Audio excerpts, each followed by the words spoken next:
flying object? I got 3 of them. You will believe. Confirmation. Hard evidence of aliens among us. And contains eyewitness claims of UFOs and alien beings.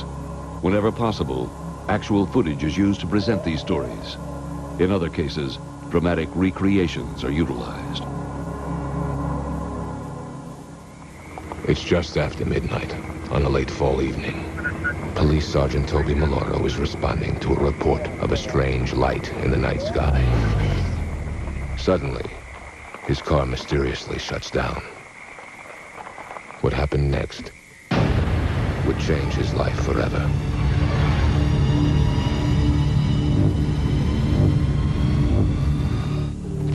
Our spacecraft from another world secretly visiting the Earth.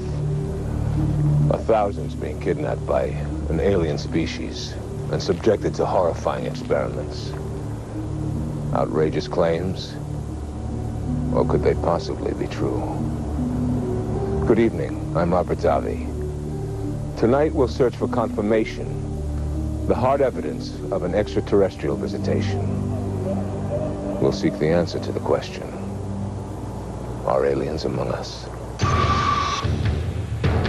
Tonight, startling footage of a UFO. But is it for real? There has to be something incredible.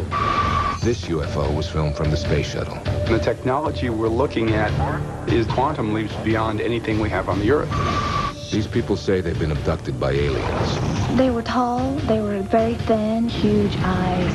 And that horrible things were done to their bodies. A probe was put up my right nostril. I was terrified. When did the UFO phenomenon begin? Roswell, New Mexico is still the mother of all UFO stories. But is our government telling us the truth? The Army said it was a flying saucer. Is there a cover-up of UFOs? This teenager says he's got proof.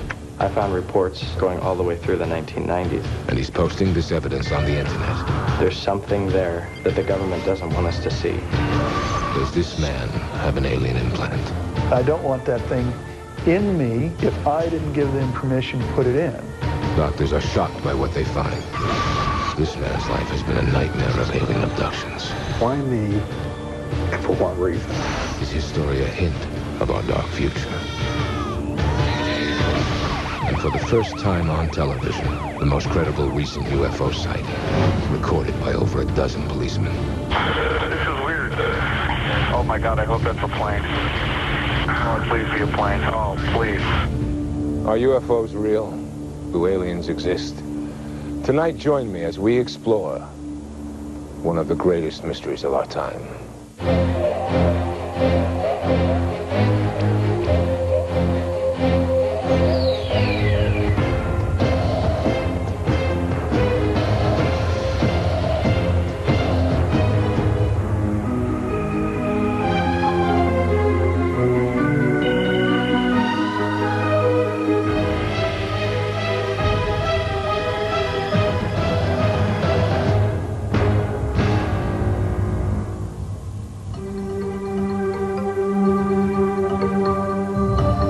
UFOs, unidentified flying objects.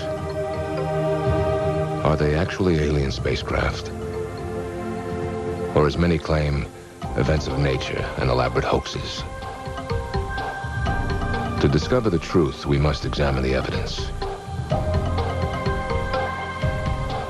In the last 50 years, literally thousands of UFOs have been photographed. And recently, home video cameras have captured many more on video.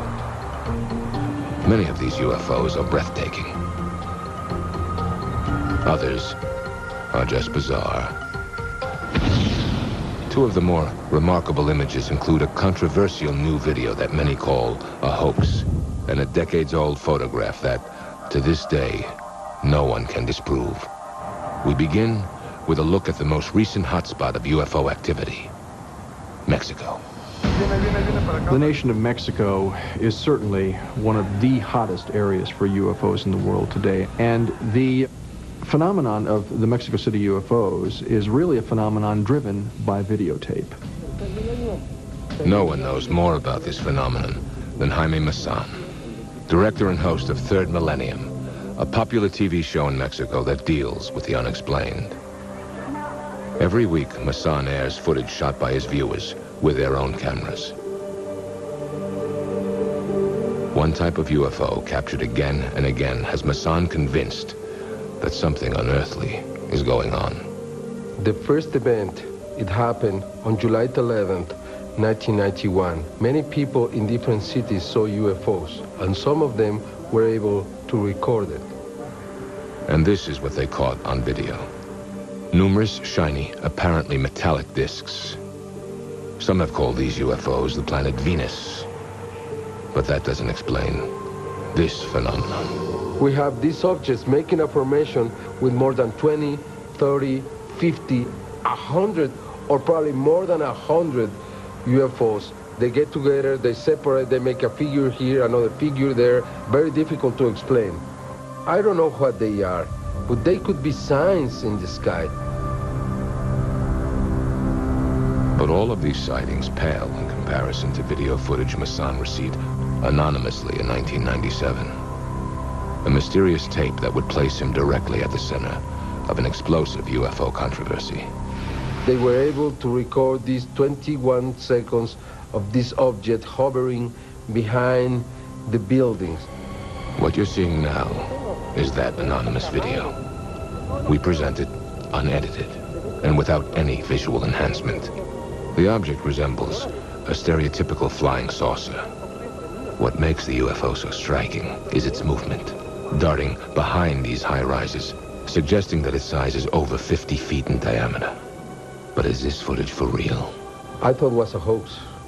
I haven't seen anything so real, so clear, so close. And then I said, no, this is not a hoax. There has to be something incredible. The obvious question arises, were there any witnesses? Many did come forward after the footage was aired on Masan's program. Even so, Masan claims one is credible. A little girl, her name is Cassandra. She didn't see the video, and she described exactly the same thing.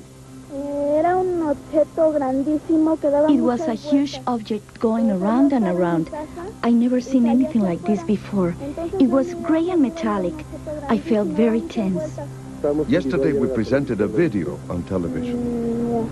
Did you see it? No. There is a group of more than 100 people who don't want to come into a camera in front of the public, but they say, we saw it. If this is a hoax, it's a masterpiece. It is potentially very strong evidence of something very curious.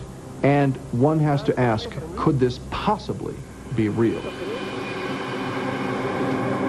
We asked that very question to renowned skeptic Philip Klass, the author of numerous articles and books on the UFO controversy, and an aggressive debunker of any purported evidence of aliens among us.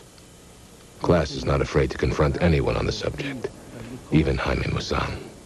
In 32 years, I have never encountered a single case that could not be explained in down-to-earth, prosaic terms.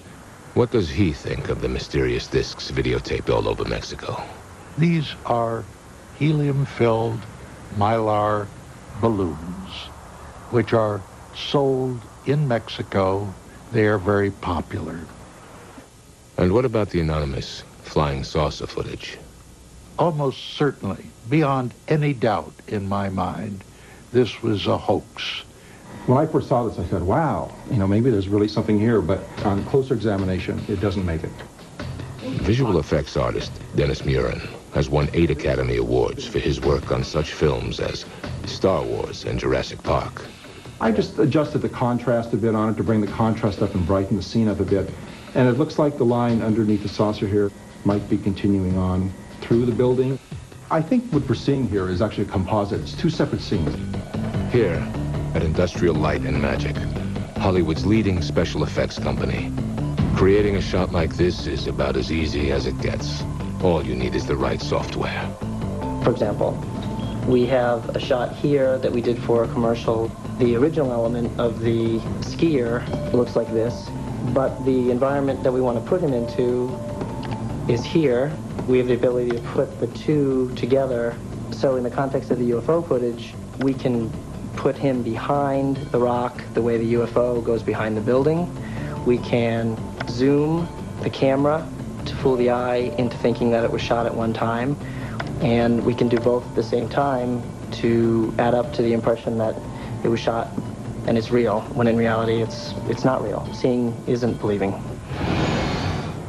Who is going to invest $8,000, $10,000, $20,000 into produce something like this just for a joke? Actually, it wouldn't cost that much. When we were doing the Star Wars films, for example, and all the way up through the 1980s, to put, say, a flying saucer like this or a spaceship in front of the background would take, you know, $200,000 or $300,000 worth of equipment and a dozen highly specialized, talented people who've spent decades learning how to do their skill. Now, 1 or 2 people on a desktop can do that with a Mac or a PC and turn out something that looks pretty darn good. We've proven that any new video like this can easily be faked. Ironically, the most convincing evidence of a UFO may be photographs from nearly 50 years ago, a time when computers that could alter or create images were merely a fantasy.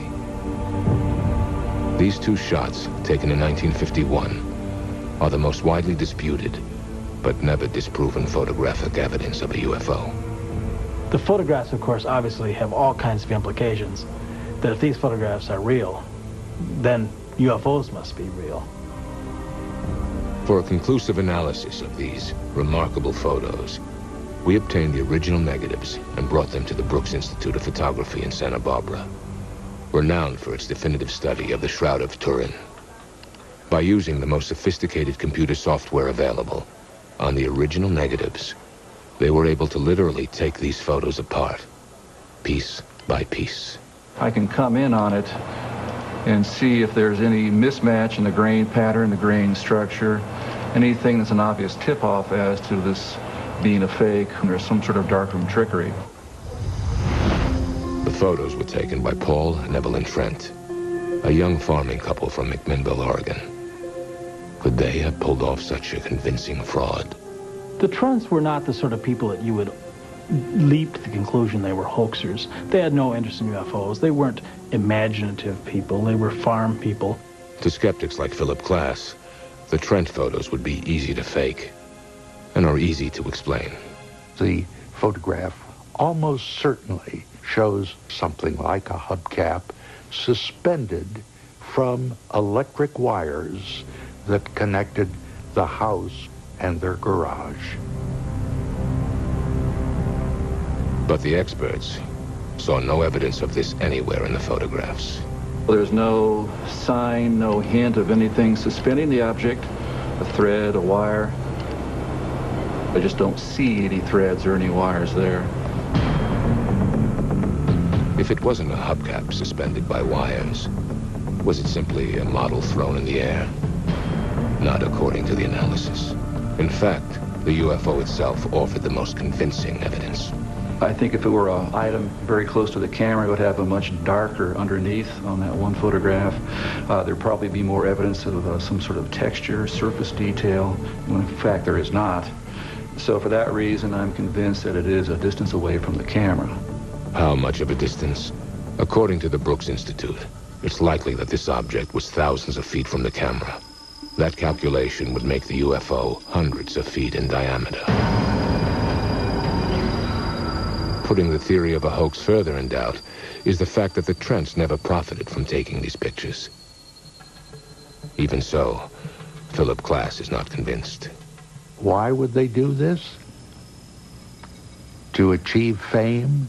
To see if they could fool the experts?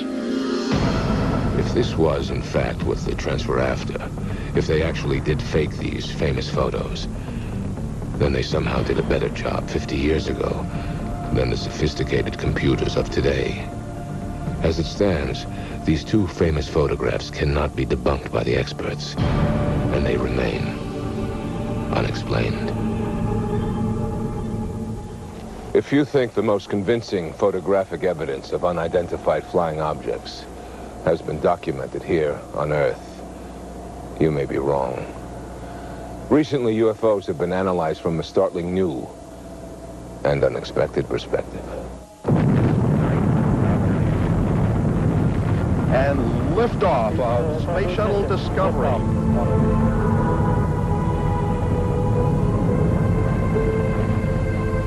Space. Where better to look for alien craft visiting our planet? In September of 1991, the Space Shuttle Discovery captured an unidentified object on film.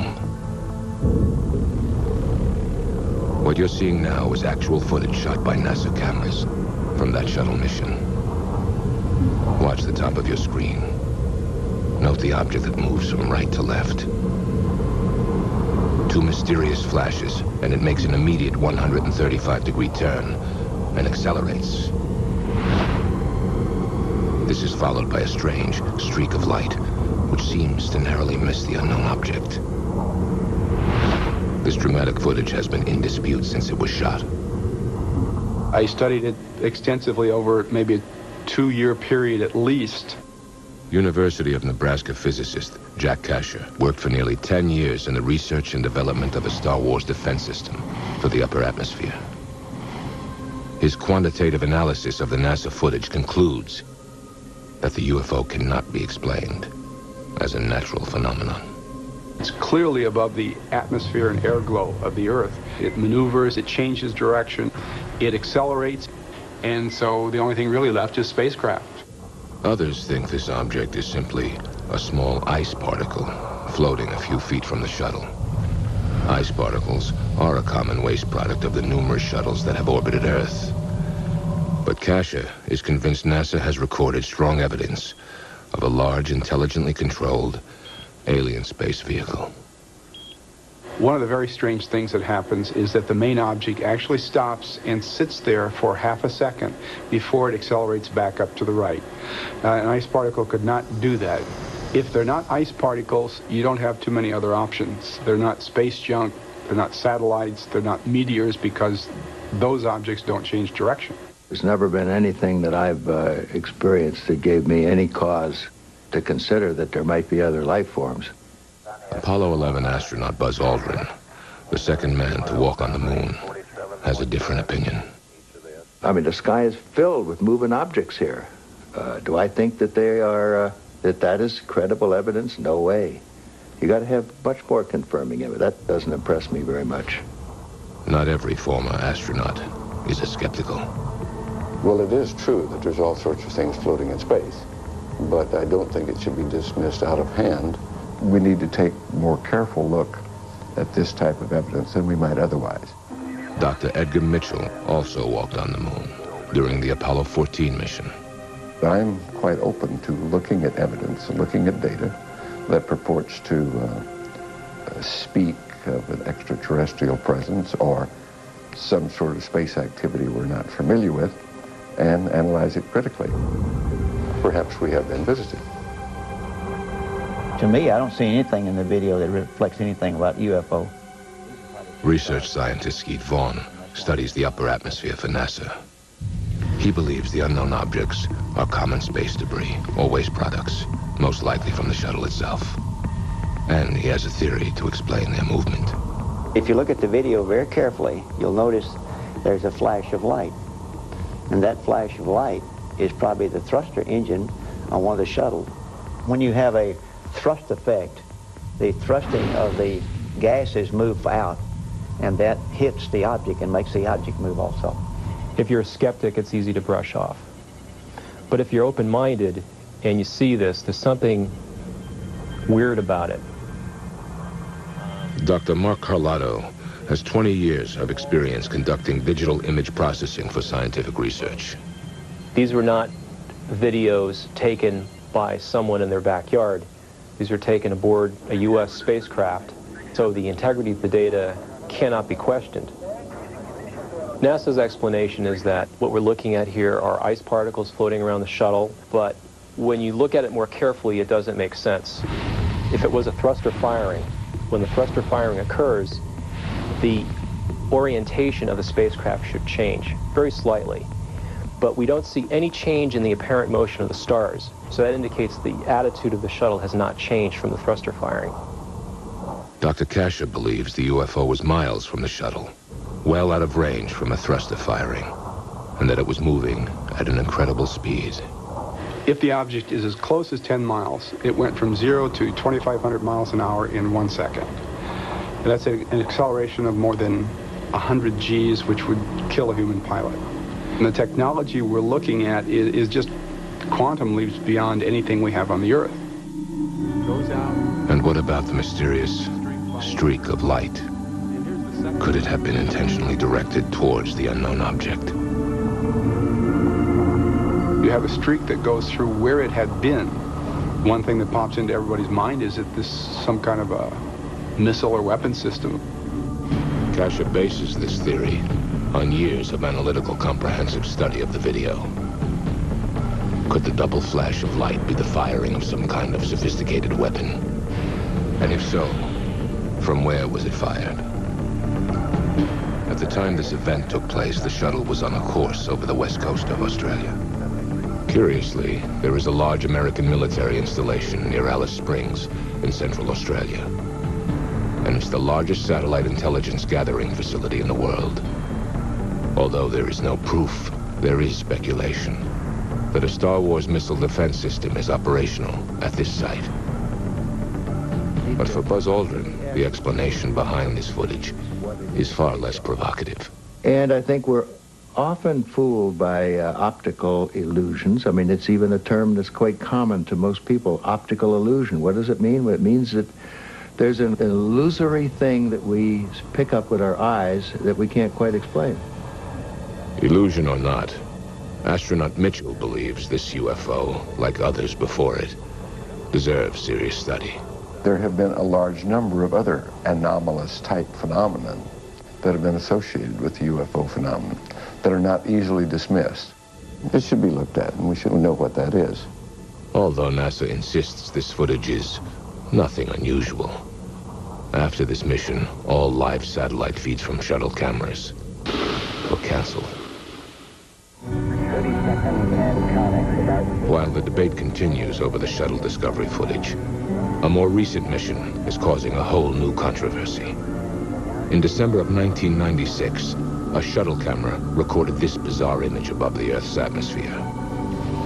And on the same mission, these three objects were captured on video by NASA cameras. They seemed to orbit directly over a thunderstorm on Earth, moving independently of each other, yet closer together. And then there's this startling occurrence. Dr. Kasha is eager to analyze this new space shuttle footage. And these three objects are moving with respect to each other, so they're not stars. And the cameraman is interested in them too. He's going to follow them, try to get a closer look.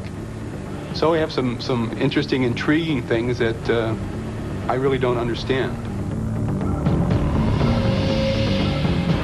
The most interesting thing to me is that little blob that seems to pop up from the clouds or whatever. It's got that little dark center and it's circular and it floats across, and I'm just really not sure what it was. I would love to be able to explain what it is.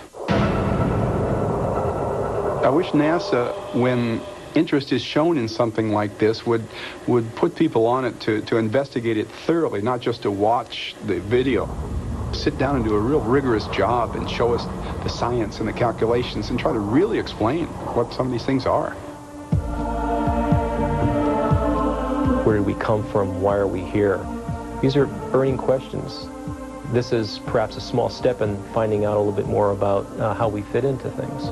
We need to make people aware that this UFO business is important and significant and worthy of study, and we need to get more mainstream scientists involved in it. I think that's very, very important.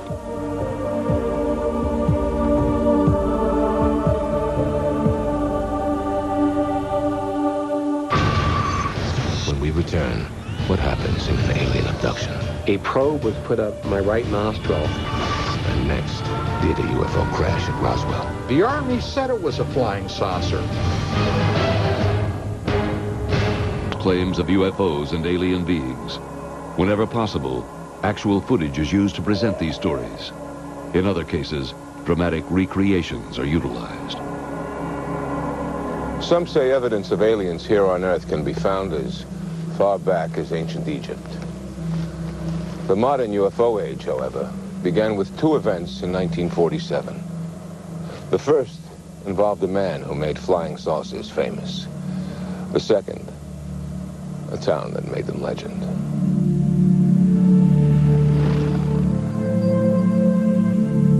Kenneth Arnold was a private pilot from Boise, Idaho.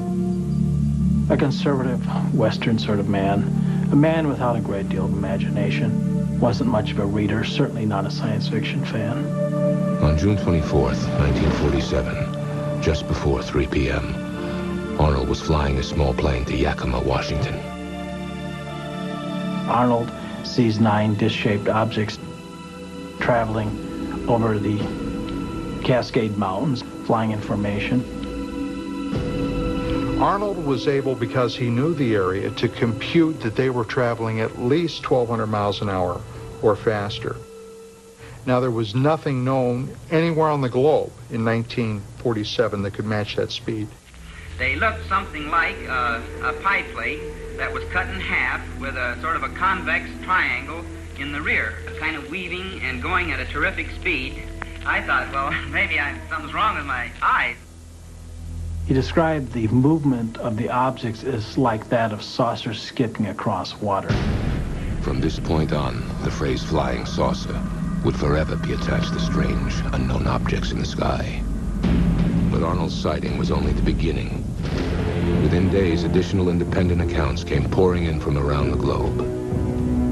I think you can probably point to individual reports that are purely imaginary, but there were a whole lot of sightings in 1947 and all through the 1940s, 1950s. These objects showed up on radar that could be photographed.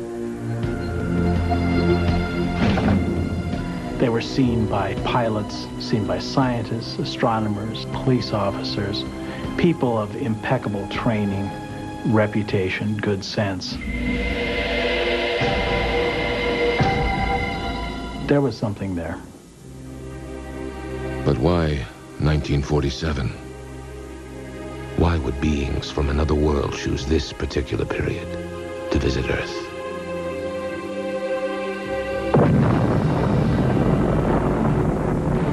One favorite theory was that extraterrestrials had observed nuclear explosions going on the Earth's surface and realized that we had come to some level of technological development where they had to pay attention to us, because it would not be very long after this that we ourselves would be going out into space, which of course is what has happened.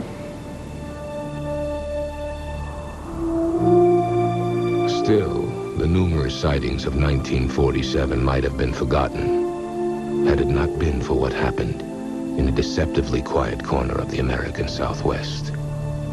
Roswell, New Mexico is still the mother of all UFO stories. In 1947, the Cold War was heating up, and the Roswell Army Airfield, home of the 509th Bomber Wing, was the only base in the world that had nuclear weapons. Tensions were already high when the following disputed events supposedly occurred. A disc-shaped object crashes in the nearby desert. Hearing accounts of bizarre wreckage, soldiers from the base are dispatched to the site. They are shocked to discover debris from an alien spacecraft strewn across the sandy landscape. It is quickly gathered up and stored in hangars on the base. Among the wreckage, eyewitnesses report seeing a number of alien bodies. Pilots from the mysterious craft.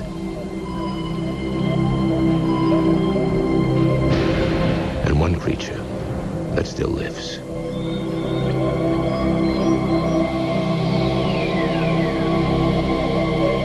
From this point on, the details of the Roswell story and the explanations given by the military get murky.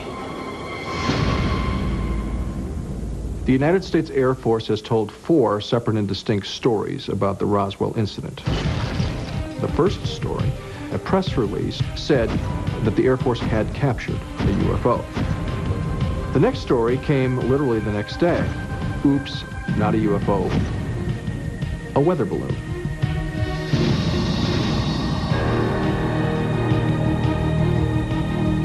It is is this revisionist explanation that has led some to allege a cover-up exists at the highest levels of our government. A vast conspiracy to keep the truth of Roswell and UFOs in general from the public. Something like this is going to be swept under the rug. Something like this, there will be disinformation put out about. Something like this will be lied about to the American people. Let's not forget, the Army said it was a flying saucer.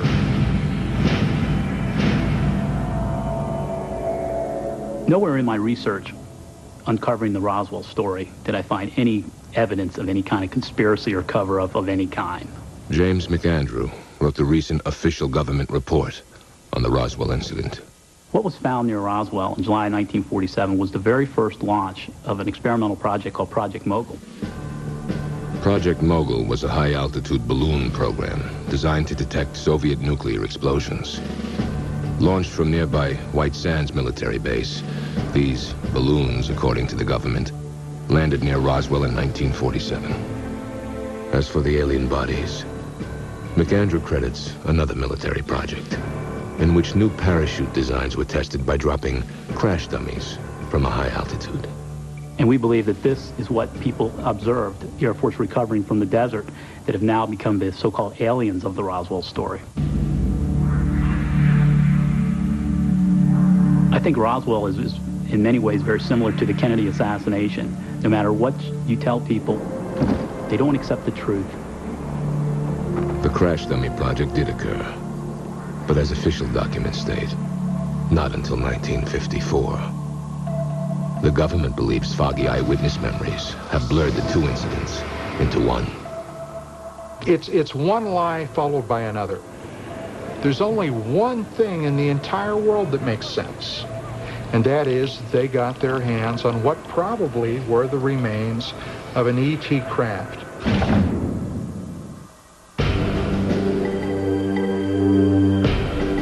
Although what actually happened at Roswell is in question, the subsequent effort of the United States government to study UFOs is not.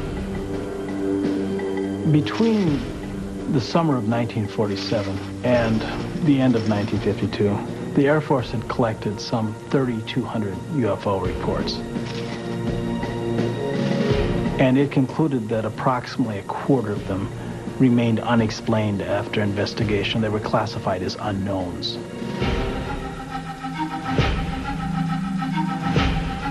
This exhaustive investigation was conducted under the names Project Sign, Project Grudge, and ultimately Project Blue Book.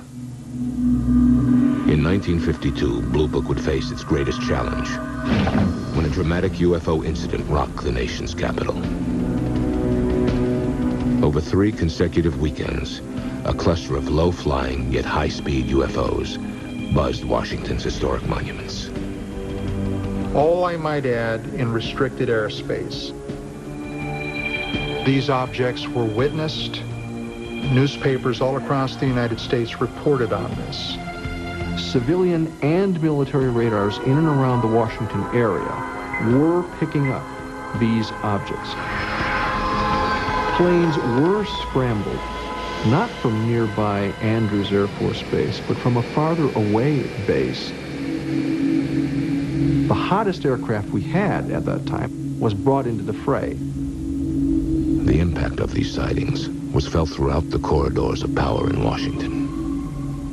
There were so many reports that intelligence channels got clogged up with UFO reports. In other words, if a hostile foreign power had chosen that moment to attack the United States, the message could not have gotten through to the Pentagon. This undermined our ability to respond to what the defense establishment felt was a more likely threat. Soviet nuclear missiles. Alarmed, the CIA began a full inquiry.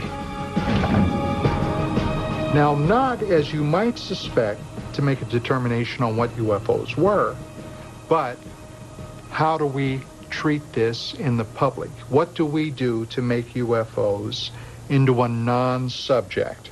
They said basically our principal goal on the national security level is to debunk UFOs, and they did use that term. And so it became policy to debunk UFOs. Project Blue Book was told to adopt this new skeptical agenda, in spite of any evidence to the contrary. Project Blue Book's mandate was to reduce the number of unknowns to a minimum, even if their explanations were ridiculous. We've been able to explain them as hoaxes, as erroneously identified friendly aircraft, as meteorological or electronic phenomena, or as light aberrations. In 1969, the debunking operation largely successful, Project Blue Book was officially terminated. Blue Book was stumped, absolutely stumped, on more than 700 cases. So even Blue Book, charged with getting rid of UFOs at any cost, couldn't get rid of all of them. What is the real truth about UFOs? What the Air Force was trying to slip past the public tells me that they have something just as sure as God made little green apples that they're still hiding.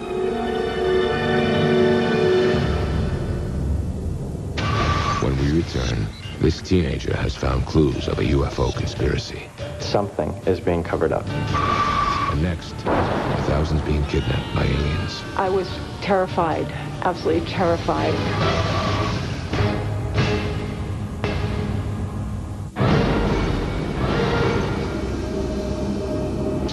I was in a horizontal position. I could feel my back on hard surface. I felt that I was frozen. Physically, I was shut down. A probe was put up my right nostril, and I recall hearing a cracking sound. They put something in my ear. I was terrified, absolutely terrified.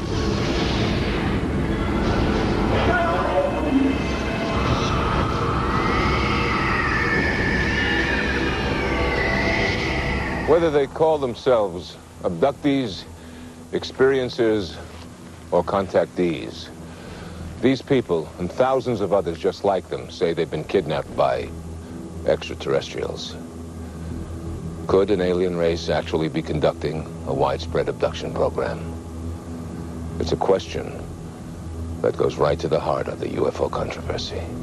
The impact of these experiences on the people that have them is enormous. UFO. Harvard professor of psychiatry, Dr. John Mack, is a Pulitzer Prize-winning author who has researched the abduction phenomenon. His book, detailing his exhaustive study, is considered a landmark work on the subject. The abduction experience changes them at every level. It changes their relationships within their families, their sense of who they are, their sense of the world that they live in. This is an enormously powerful part of their life experience. The most important aspect of these experiences that made me believe that they were events rather than something else was the fact that the stories were so similar.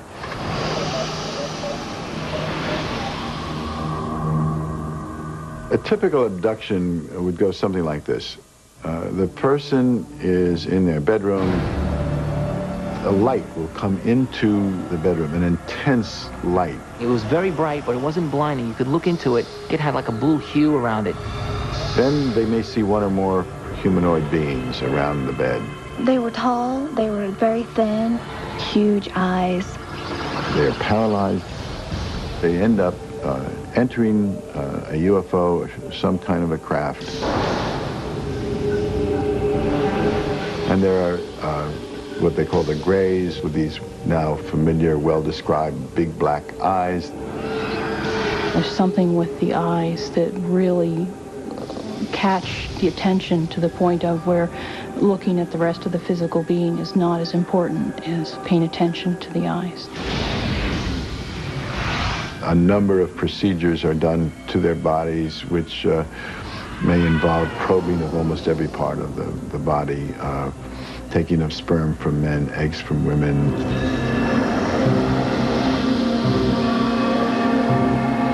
It was very powerful and very intense, and felt very vile. I felt very violated.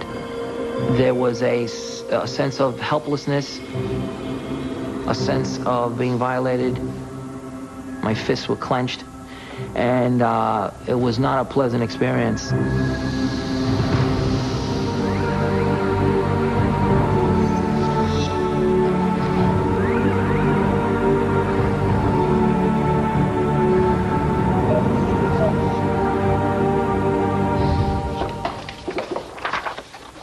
But are these stories true? Or are they just well-told, imaginative lies? We're not dealing with just invention of a story. Something occurred here that triggered a set of emotional reactions. That's highly significant. Who knows why? I mean, who knows how this... Bud Hopkins is an abduction expert who has written a number of best-selling books on the subject. We really don't know. He conducts group therapy sessions with those who claim they're victims of these bizarre incidents. Maybe I'm a little bit... In these meetings, abductees can share their stories without fear of ridicule. a whole lot closer. I was put through a series of tests, and I thought I was going crazy. Even though what they're saying might sound crazy, they don't have the kind of behavior that crazy people have. When we do psychological testing, we find that these people are essentially psychologically normal. But a common thread in these abduction stories raises doubt. Most abductees have little conscious memory of their time spent with the aliens. They do an incredibly good job of blocking your memory from recalling almost anything. And this is the most difficult obstacle to overcome. It's this aspect of the abduction experience that Hopkins has termed missing time. And he explores it through hypnosis.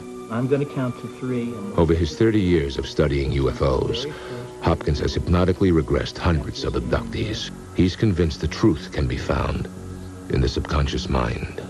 I want to scream for my mom. Mm-hmm. But I can't. Why? Because it hurts to move. It's just all around me, and I can't move anywhere. There's no space to run.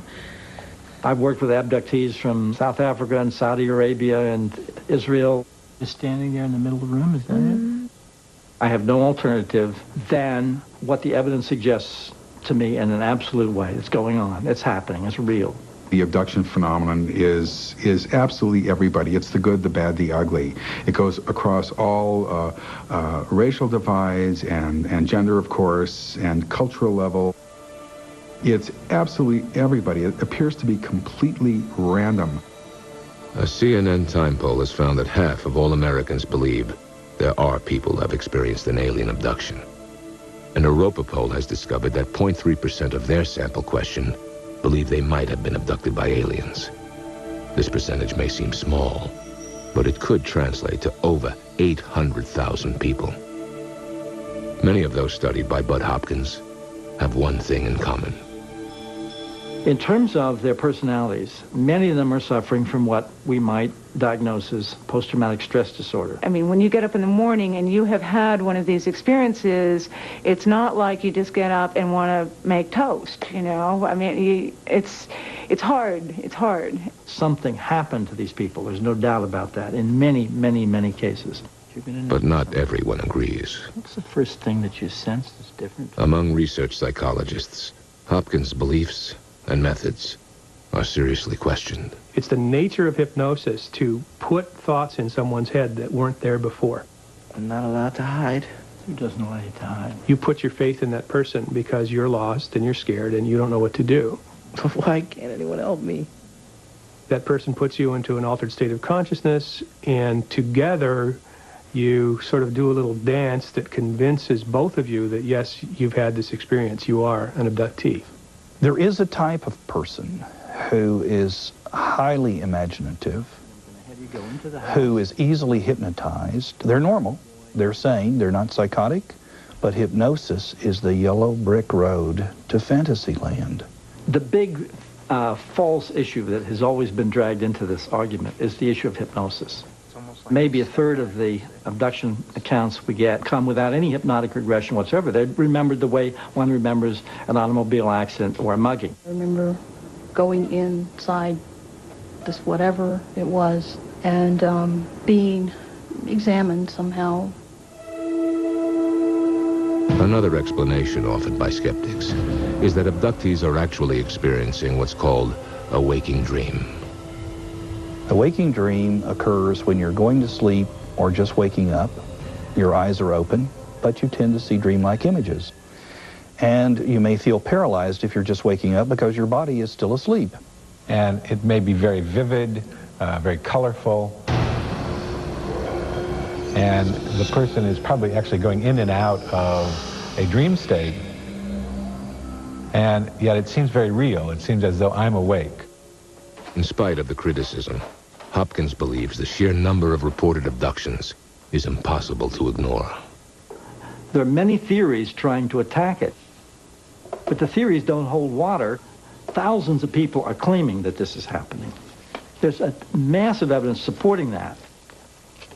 Now, for me, the evidence constitutes proof that this is going on. Well, I don't know that I really want to believe it's true.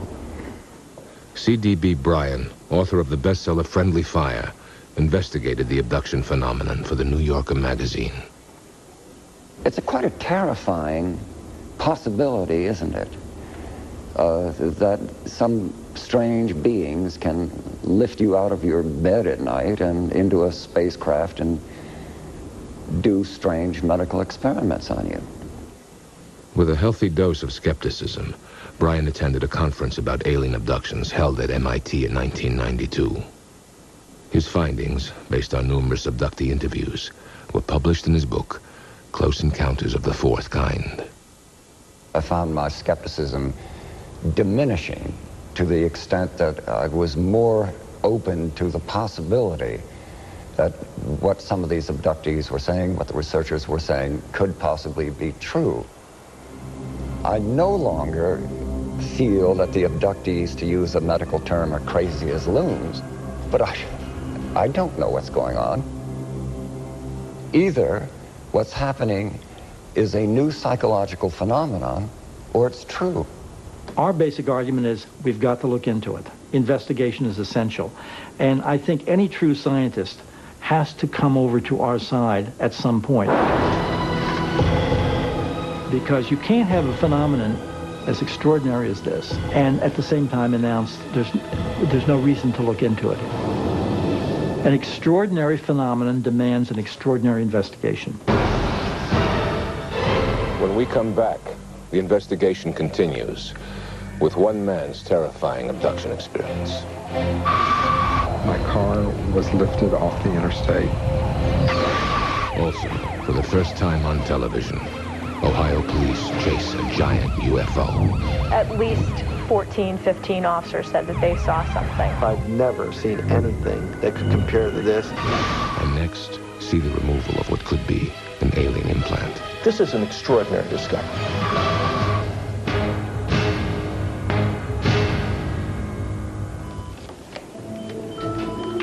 This may look like a medical team prepping for a routine surgical procedure. But what you will see is definitely not routine. You're about to witness for the first time on network television the actual surgical removal of what some claim is an alien implant. Thousands of people worldwide believe they've been abducted by beings from another world. But one question has undermined these incredible stories. Where's the proof? Many abductees claim it's the strange foreign objects they found in their bodies. Implanted, they say, by their alien captors. Their purpose, unknown.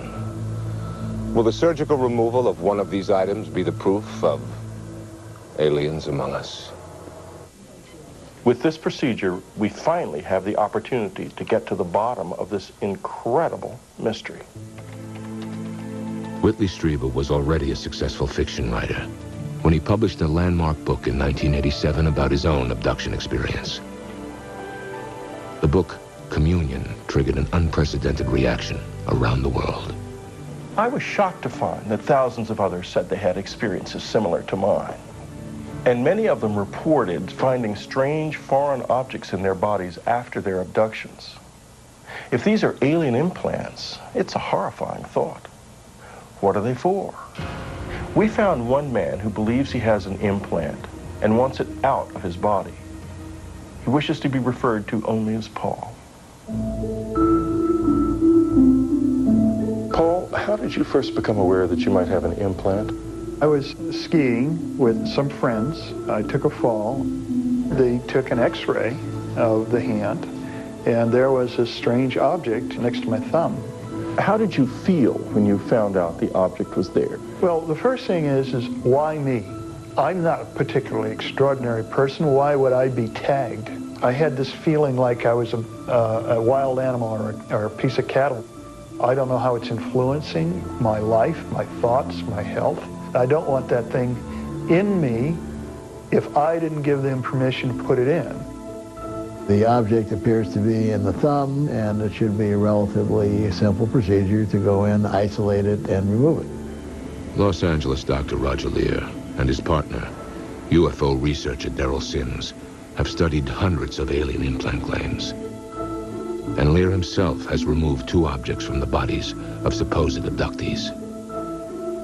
These objects seem to be all over the body, deep inside the skull, in the brain, near the lung, virtually every place you can imagine on human anatomy. We are trying to find out by a scientific method and use those principles of science to find out exactly what this phenomena is and what's going on in these individuals. So far, test results have been inconclusive, but Lear's convinced the object in Paul's hand is different and might be the evidence they're looking for. He bases this conclusion on one curious detail. Paul is an interesting case. We took a physical examination of his hand and arm. We looked for the telltale marks of the portal of entry. We didn't see any. There was no scar. It had to enter somewhere, had to enter somehow. Paul has no memory of a previous injury, even as a boy. But perhaps this mystery isn't as mysterious as it seems. Now, if this fragment went in along the same lines as the creases of the thumb, you may not have noticed it. Dr. Nazreen Babu Khan of the University of Southern California School of Medicine believes there's a more innocent explanation for the mysterious object in Paul's hand. It's very easy to forget that you've gotten a bump or that you got hurt or that you had a pencil poke you in school. A lot of people come in and they have no recollection of it. He may have not noticed that something went under his skin, and the skin may have healed over it very nicely, not even showing a scar. Nevertheless, Lear and Sims are convinced the other foreign objects that have been removed offer clues that suggest an intelligence was involved. The nerves that they were attached to seems to indicate that there was a procedure there done that allows whomever did this to monitor that person's biological functions and even to control them. They could be tracking devices. These could be devices for monitoring a genetic change or genetic progression in the body. Perhaps if they are truly implants, they are there for a purpose where we as a human being couldn't even surmise. Just what is the foreign object inside Paul's body? The only way to know for sure is to have it removed. Are you afraid of having this taken out? I am afraid of what might happen when it's being taken out. Has it been designed in a way that's going to harm me when it's removed? I don't know. Am I anxious? Am I afraid? Sure I am. Will I be relieved if it's not alien? You bet. With everything in place, the surgical team begins its work. A local anesthesia numbs Paul's hand.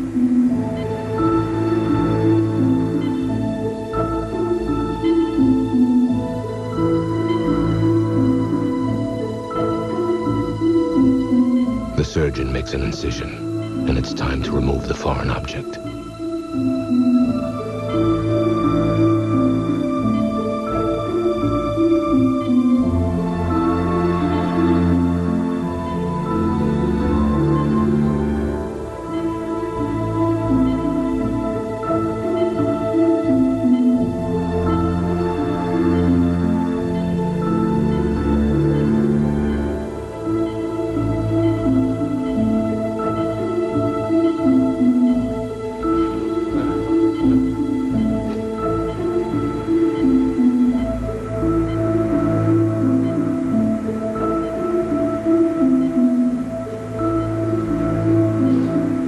The object is dark, almost black in color. I think it's fairly safe to say at this point that this object is certainly not similar to any of the usual objects removed from the human body. This is one of the most unusual objects that I've seen in 34 years of medical practice.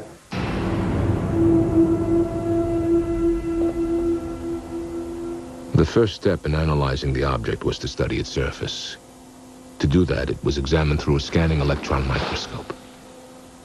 This allowed for it to be magnified up to 500 times its actual size. The object appeared to be predominantly iron, perhaps a small fragment of a steel knife or tool.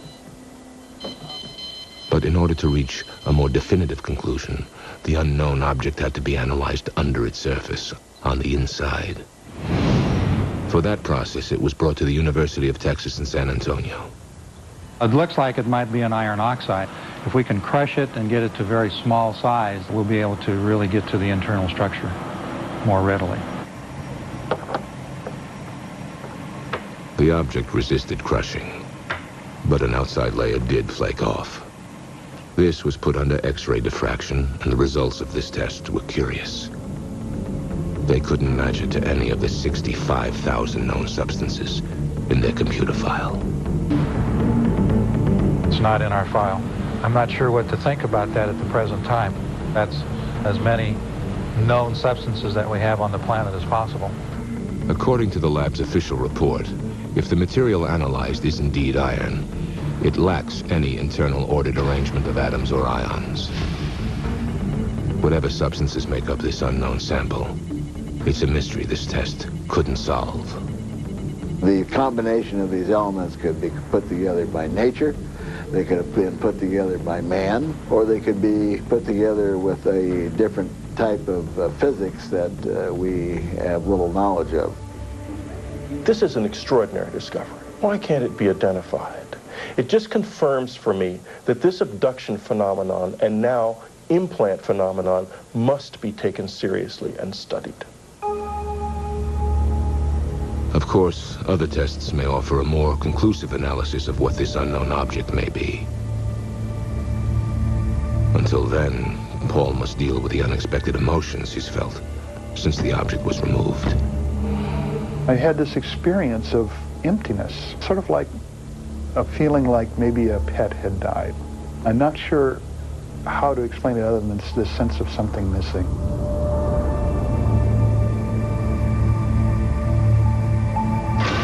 Coming up. Why me? For what reason? He says he's been abducted by aliens his whole life. And next, is there a UFO cover-up? There's something there that the government doesn't want us to see.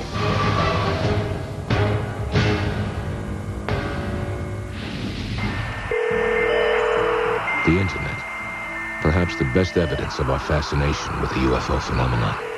The World Wide Web is today, without a doubt, the world's largest repository of UFO information.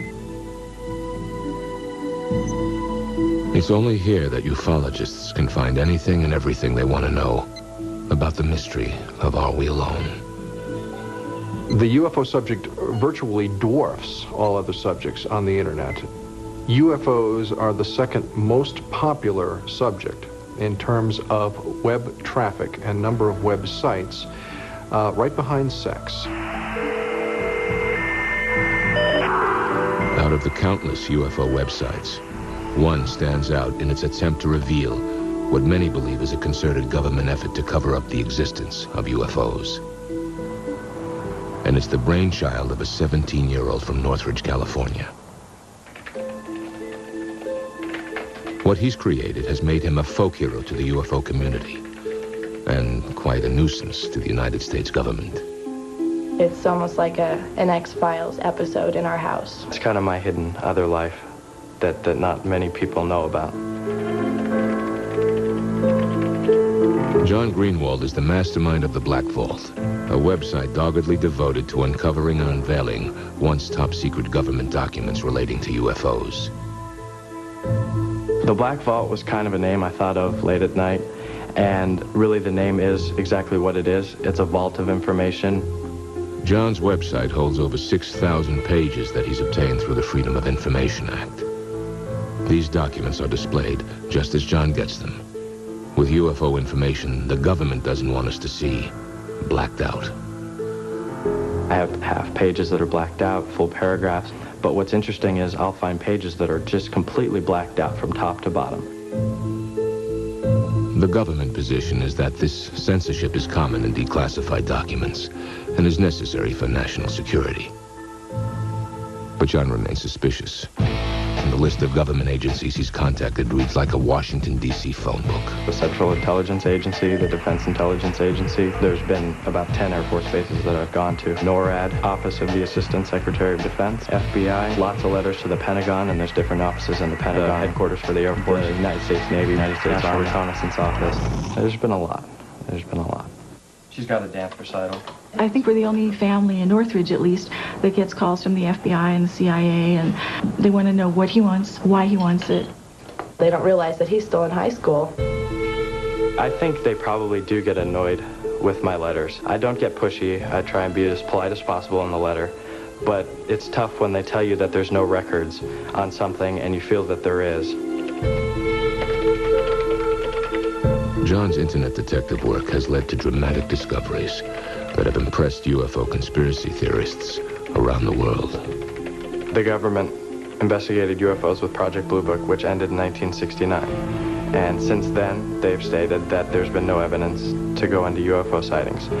But what I found with my Freedom of Information Act requests and my letters to different agencies, I found reports not ending with 1969, but going all the way through the 1990s. And the ones in the 1990s are more heavily blacked out than most of the stuff earlier in time. One of John's many targets is Ohio's Wright-Patterson Air Force Base, the mythical home of captured alien bodies and spacecraft. So I sent one of my requests to Wright-Patterson Air Force Base for all UFO documentation, and they sent me a letter back stating that there were no records at their office. But 4 or 5 months later, I discovered that they had almost 1,000 pages at Wright-Patterson. There's something there that the government doesn't want us to see. John's website receives over 33,000 visits and 4,500 emails every month. It's this popularity that convinces him he's onto something big. Whatever is behind that veil of black, I don't know, but something is being covered up. The fans of the Black Vault can expect many more declassified documents on UFOs. And the government agencies that already know his name can expect many more letters from a Mr. John Greenwald, a young man with a lifetime of questions. And until they're answered, we can never be sure.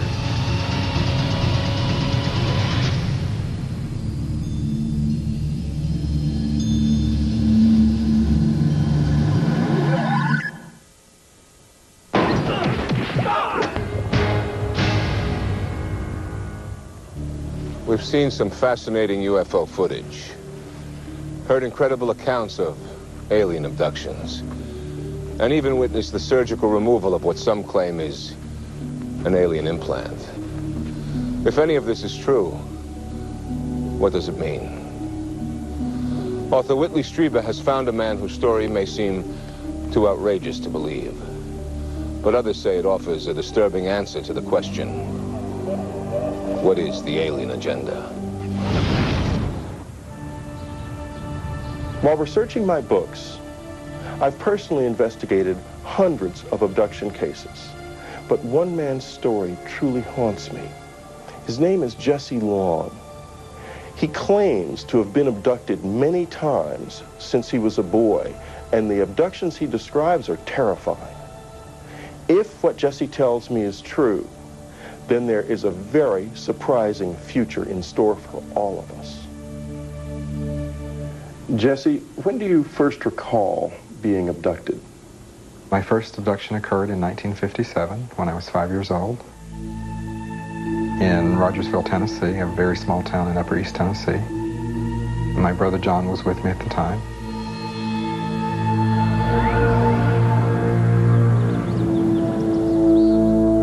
Above the hill behind our house, we came upon what appeared to be a round house under construction. And one man, a taller looking figure, he had a rod, long rod in his hand.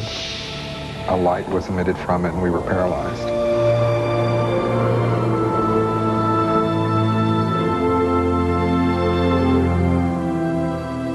It is at this point that Jesse Long's conscious memory of what happened ends.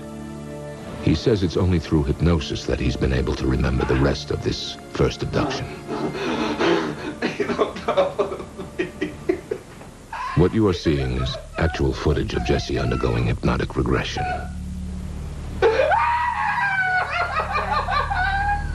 You will not be I remembered being taken into the craft, taken into one room. I was placed on a very cold, flat table. My brother was separated and he was taken into another room.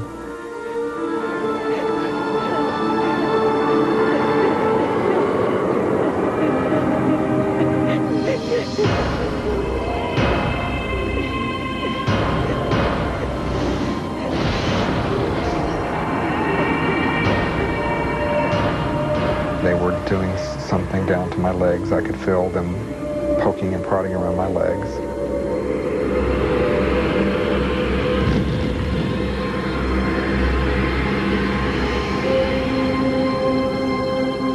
According to Jesse, his abductors inserted a small item, an alien implant, into his left shin. And it was in my body for 34 years. Could you feel it inside you? What did it feel like? It was always painful. I always had to wear my socks below the incision point because it was painful. In 1991, Jesse had the foreign object removed from his leg. There it is. This is actual footage of that procedure. That's a good half inch long. This is the object that was in my leg.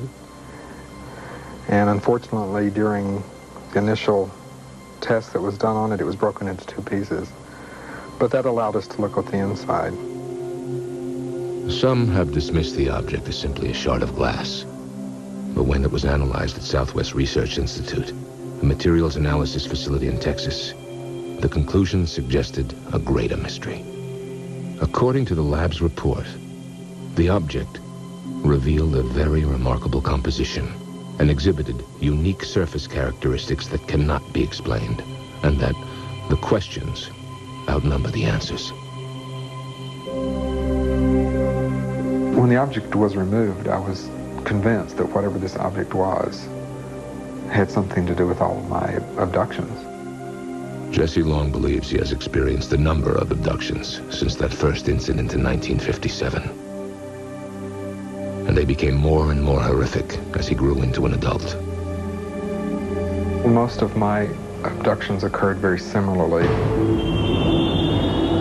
When they brought me into the craft, they would take me down a long hallway.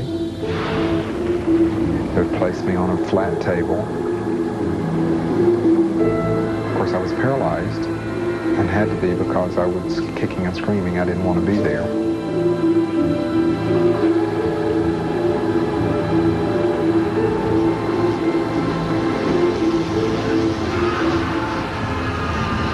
The experiments on the table included a sperm extraction. The sperm extraction procedure is the most traumatic and has caused me the most problems in that they actually force me to crossbreed with what seems to be a female being.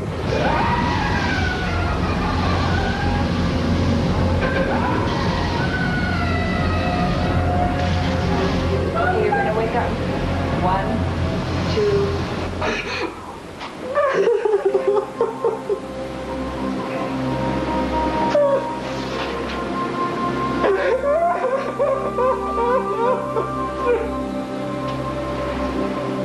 What are we to make of such disturbing tales? Could stories like Jesse's be based on actual events? Skeptics say no. They're merely the product of an overactive imagination. Fantasy-prone people are criticized for fantasizing, except if they fantasize that they have been abducted by a UFO. then they become a celebrity. And they will tell you an elaborate story. And the fantasy-prone person will actually be writhing in pain with tears streaming down his or her face as they relive some painful abduction experience that they've just imagined. And those people tend to be the people who are boundary deficit disordered. They have problems with relationships. They always say, I've always felt like an outsider. I don't feel like I belong. They can't hold jobs. They just have a tough time in life. And telling this person who's been lost and outside and alone that they do belong, that they're an abductee, that they have an identity, and that there are other people just like them, answers all of those questions for them. Jesse, when you tell people about your experiences, do they believe you? You know, it's not my job to convince anybody. It's my job just to tell you what I've experienced. If you believe it, fine. If you don't believe it, I don't care. But Jesse's amazing story can apparently be corroborated. Remember John, Jesse's younger brother? He claims he too was there on that fateful day in 1957. We're inside of a dome. John's own hypnosis confirms Jesse's story. And perhaps in an effort to deal with his dark memories, John has built this house for himself in the hills near their boyhood home.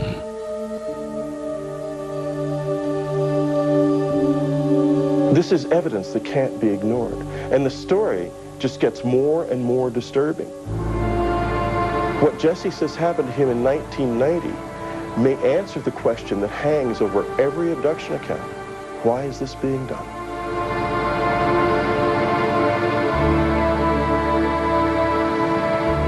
I was driving from California to New Orleans, and right outside of Albuquerque, New Mexico on I-40, my car was lifted off the interstate up into a craft with me in the car.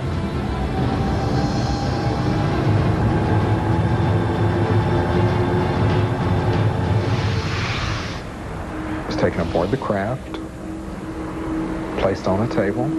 I was presented with a baby. I was told, "This is your child."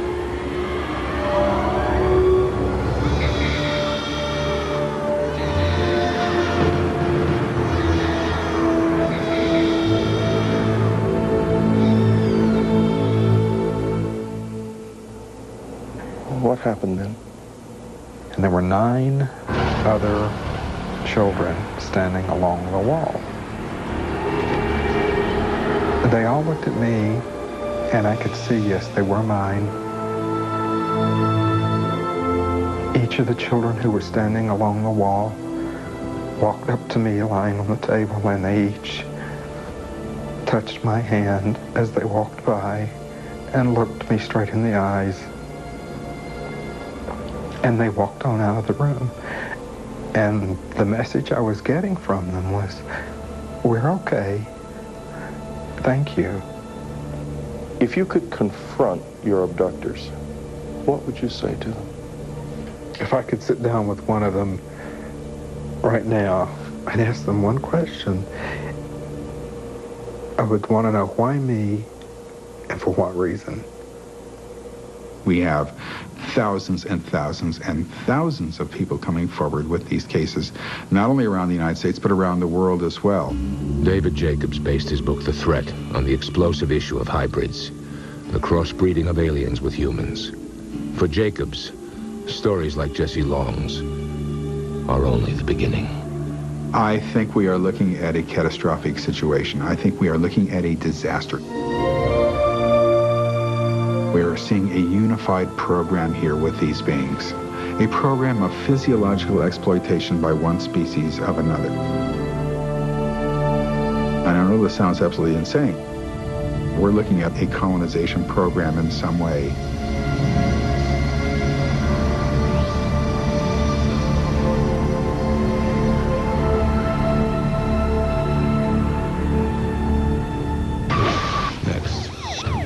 First time on television, Ohio police have a dramatic close encounter with a giant UFO.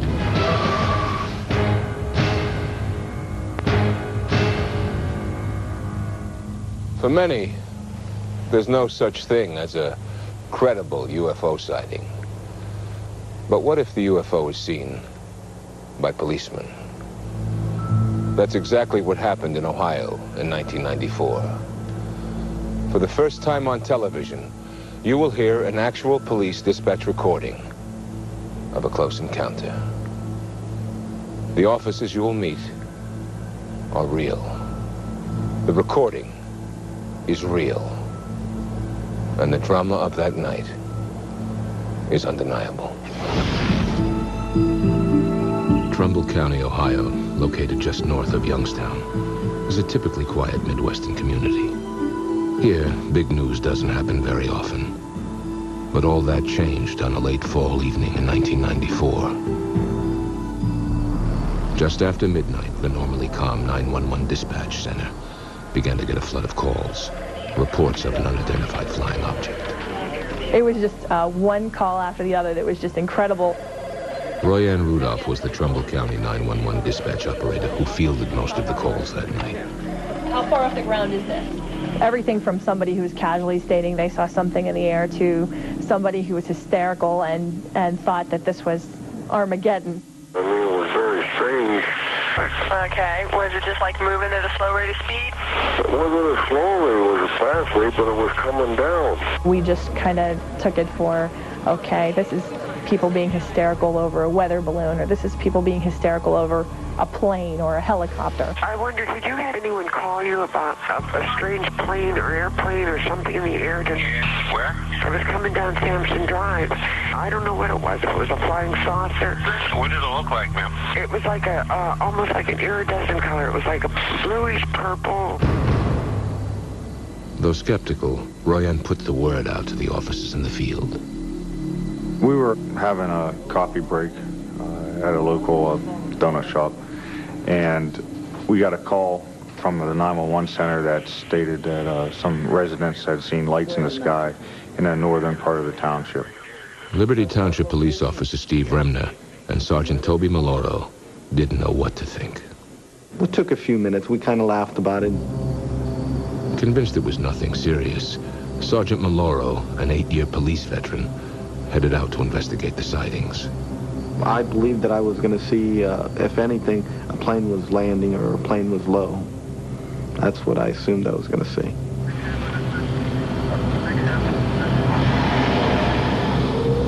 I thought Toby would come back with some kind of comfortable solution that we could offer these people who were upset.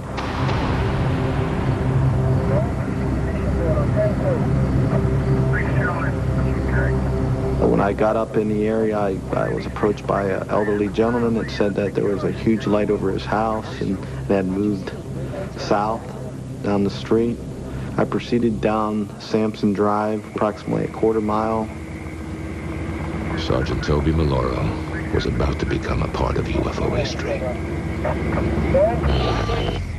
Everything shut off in the vehicle.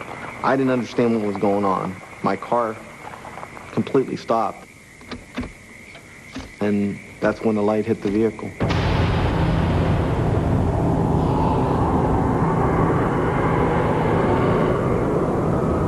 I stood outside.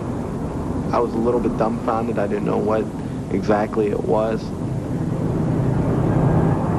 I had to shield my eyes. All I could see was a very intense white light. It seemed to be more intense in the center of it. I know it was huge.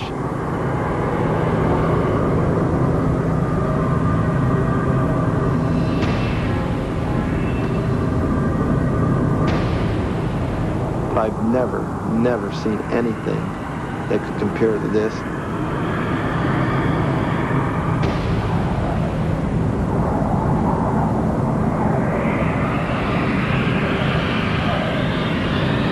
And the thing that was very strange was there was no sound. After 30 seconds, the object moved off, away from his patrol car.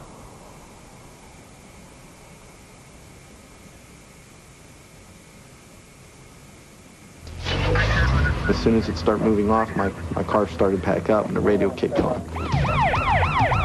Maloro quickly began pursuit of the unknown flying object.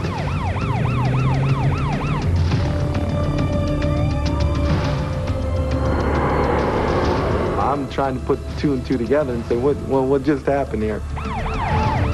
Unable to keep up with the UFO, Maloro radioed in to dispatch over police channels. 914 to radio. It's heading in a northerly... He told me in a very serious tone, I saw something. And I said, Toby, you're joking. And he came back and he said, Roy, I saw something. I could see a red glow up in the sky. It was huge. This thing wasn't making no noise. This isn't funny anymore because it's getting to the point where I don't know whether to believe him or not. Well, was it moving or was it just... Yeah, it was glowing. It was moving. You could see it like up in the air, glowing and getting further away from me. People are serious. They're very upset. Whatever it was lit up, I mean, literally, if you were underneath it, you could see it would be like daylight, but red light. An object did come down at a low elevation over this area. UFO researcher Kenny Young broke the story of the Trumbull County incident. It was then observed by numerous other police officers from different agencies who were able to pursue the object coming from different locations.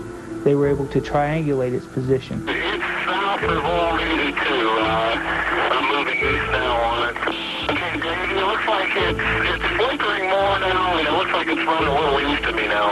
Hey, Walter, chase it back north. I want to see this thing. At least 14, 15 officers said that they saw something and were discussing it freely on their channels. This thing is going pretty good. It's all the way into Liberty now. It's glowing. How far it's visible, you should be able to see it. It changes colors from white to red to green. The sucker has not moved. We have multiple departments right now that have sightings on it. The sightings started to spread out to neighboring streets, to other communities were saying they were also seeing the same thing. It took a whole different meaning and level of seriousness. We contacted the airport control tower to ask them to check their radar. We have a report of some flying object in our jurisdiction. Do you know of anything that should be in our airspace this time, close to the ground? Right. This is not a prank phone call, I swear. You can call me back to verify. Look at the radar scope, and I go 60-mile diameter of Youngstown, and there is nothing out there. That's when I got the chill that, okay, everybody can't be making up the big bright light story. According to all the people I've spoken with, the FAA tower operator in the tower should have been able to see the object from his vantage point. I don't see anything out there, nothing on the radar scope. Young requested the identity of the FAA tower operator through the Freedom of Information Act. But his request was denied. I would like to ask him, could you visually observe something from your vantage point, 60 foot up in the air in a tower? As the other officers got closer to the object, they radioed in with dramatic descriptions. They were able to discern a parachute-like appendage attached to the object.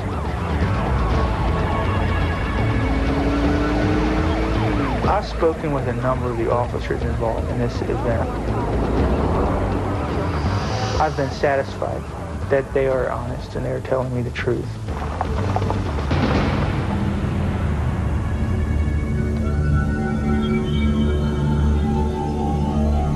One officer even said he saw a structured object while viewing it through binoculars. Just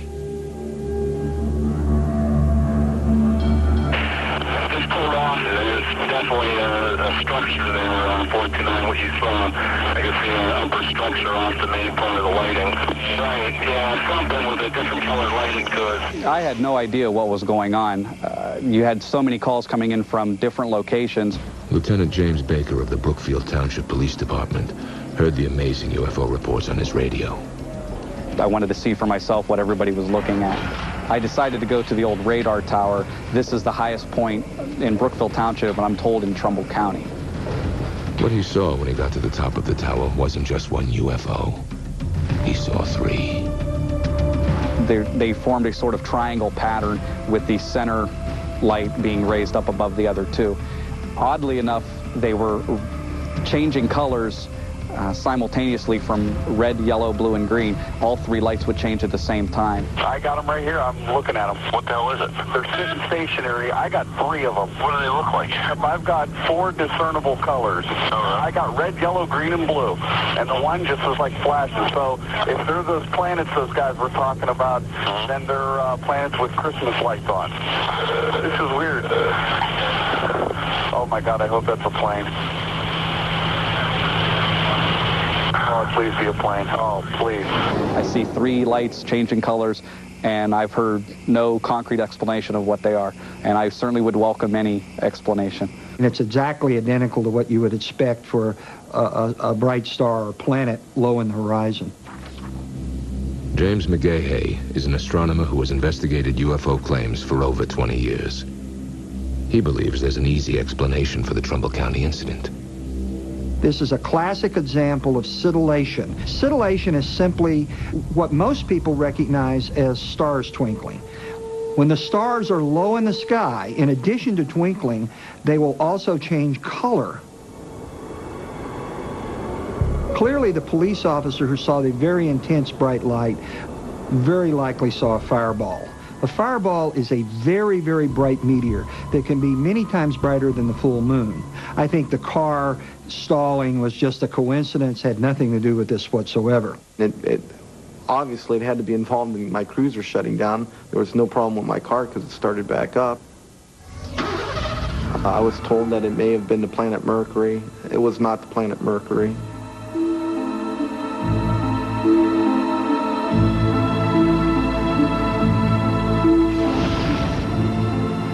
Another possible theory is that the UFO was a top-secret experimental aircraft from nearby Youngstown Air Reserve Base. There's no indication, evidence, or record of any kind that would indicate there were any experimental Department of Defense aircraft operating here. I can't, speak for other people who say they may or may not have seen something. What I can talk from with authority is what happened here at the base and what our involvement was, and there was apparently none. If it was a plane, it was some kind of new plane, because I've never heard a plane that doesn't make a sound. These policemen and the citizens who are looking at this are not trained observers to look at the night sky either from a standpoint of stars and planets or meteors or fireballs. And they simply made a mistake. They saw something spectacular. It looked spectacular. They equated it with something unknown, and the first thing that popped into their mind was the term UFO. And so, no, I don't question their sincerity. I just question the fact that they're reporting something and believing it to be something that it's not. I'm not saying what I saw was a spaceship from outer space, okay? What I'm saying is I saw an object that was not normal for this area. It gave off an intense light. It shut my cruiser off, including my radio. I lost contact with the 911 center, and it didn't make any noise. It's something that I've never seen before, I've never encountered before, and I haven't encountered it since. I do believe that they saw something. I don't believe that it was a star. There was something there. What I walked away from that night was a feeling that this was a lot bigger than just a couple people saying they saw a light in the sky. And it made us think maybe a small place like Trumbull County could have something big happen occasionally, too.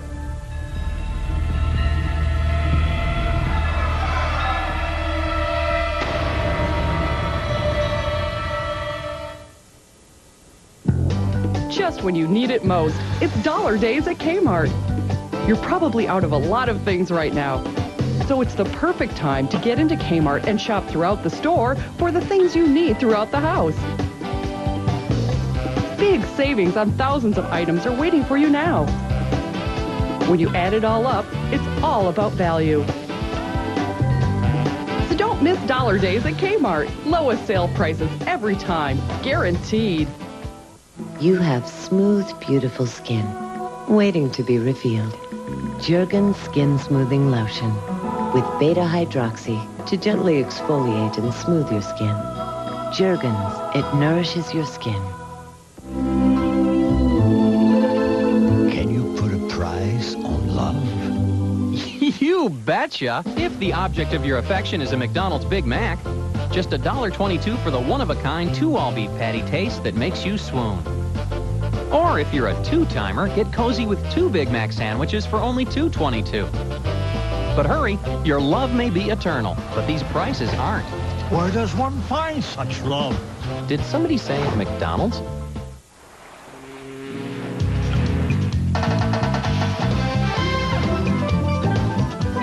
Looks like one vacation is just more fun. We guarantee it.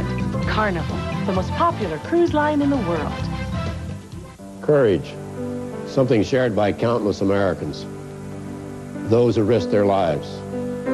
Those who battled serious illness. When I was diagnosed with prostate cancer, I was primarily concerned with ridding myself of the cancer. But secondly, I was concerned about possible post-operative side effects, like erectile dysfunction, ED, often called impotence. You know, it's a little embarrassing to talk about ED, but it's so important to millions of men and their partners that I decided to talk about it publicly. And after all, it can be associated with many conditions, including prostate surgery, high blood pressure, diabetes, or even smoking. And the point I want to make is there are many treatments available for ED, so my advice is get a medical checkup. It's the best way to get educated about ED and what can be done to treat it. It may take a little courage, but I've always found that everything worthwhile does. An exclusive offer from NBC Home Video. There's something there that the government doesn't want us to see. At last, we may have hard evidence of aliens among us. Oh, please be a plane. Oh, please. This is evidence that can't be ignored. Now, you can own the special edition of Confirmation. Call 1-800-NBC-2634 now. You'll get the video with exclusive bonus footage, plus a free collector's t-shirt, all for only $24.95, plus shipping and handling. Skeptics and believers will continue to debate the question, are we really alone? Now, we leave it up to you to decide. As for the future, people will continue to come forward with accounts of strange lights in the night sky. And we will continue to listen. I'm Robert Daly. Good night.